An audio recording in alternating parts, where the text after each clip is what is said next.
कुछ सेकंड की खामोशी। ये कथा न तो पूरी लिखी गई और न ही पूरी कही गई।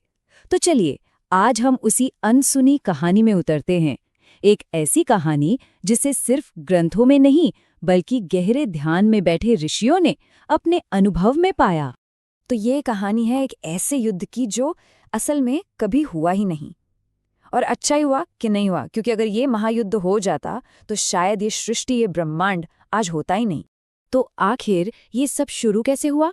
इसकी जड़ में था बस एक सवाल, एक ऐसा सवाल जो देवलोक में एक अफवाह की तरह, एक चिंगारी की तरफ फैल गया। सवाल क्या था? सवाल था महादेव बड़े हैं या नारायण।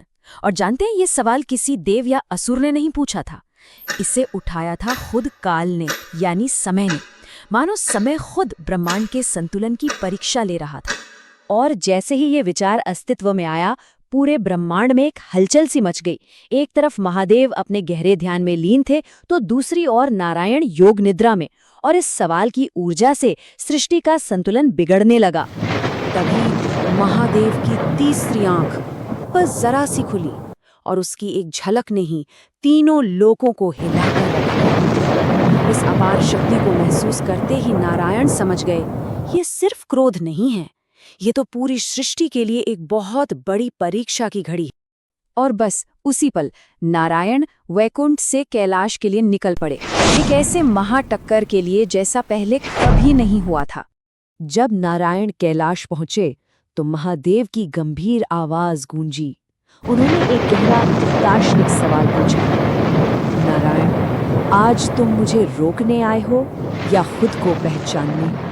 महादेव के इस सवाल का नारायण ने बहुत ही शांत भाव से जवाब दिया। उन्होंने कहा, भोलेनाथ, आज अगर हम लड़े तो जीत किसी की नहीं होगी। लेकिन देखिए बात कैसे एक पल में बढ़ जाती है। महादेव ने अपना त्रिशूल उठा लिया और जवाब में नारायण ने अपना सुदर्शन चक्र घुमा दिया। सोचिए, ब्रह्मांड के दो सबसे विनाशकारी अस्त्र एक दूसरे के आमने सामने थे। और कहते हैं कि उस एक क्षण में खुद समय भी रुक गया था। पूरी सृष्टि ने अपनी सांसें थाम ली थीं, क्योंकि दो महाशक्तियां टकराने ही वाली थीं। मगर ठीक इससे पहले कि वो अस्त्र टकराते, जब उनके बीच बस एक पल का फासला बचा था, उस गहरे सन्नाटे को चीरती हुई एक दिव्य आवाज गूंजी। उस आवाज ने एक ऐसा सवाल पूछा जिसने इस टकराव की वजह को ही खत्म कर दिया। सवाल था, तुम दोनों अलग कैसे हो सकते हो जब तुम दोनों ही मैं हो? और उसी पल दोनों के बीच में प्रकाश का एक अनंत स्तंभ प्रकट हो गया। एक ऐसा तेज, एक ऐसा रूप जिसका ना कोई आदि था और ना कोई अंत। और यही तो सबसे अद्भुत बात है, जब महादेव ने उस प्रकाश स्तंभ में देखा तो उन्हें नारायण नजर आए, और जब नारायण ने देखा तो उन्हें महादेव दिखाई दिए। मतलब वो एक ही परम सत्य के दो प्रतिबिंब थे।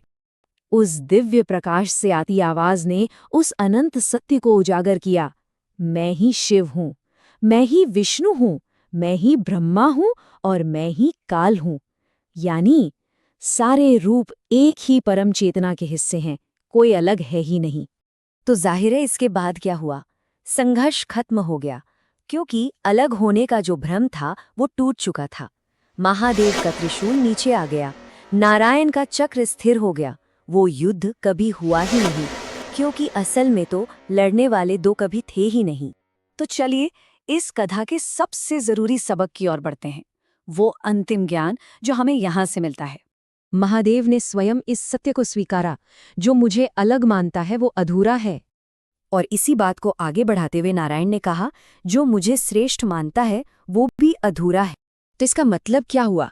इसका मतलब ये है कि सच्ची और पूरी समझ वही है जहां ये ज्ञान हो कि ये दोनों एक ही अनंत सत्य के दो नाम हैं। और शायद इसीलिए चाहे हम कहें हर हर महादेव या जय श्री विष्णु, दोनों ही जय घोष हमें एक ही मंजिल की ओर ले जाते हैं, एक ही परम शक्ति की स्वीकृति की ओर।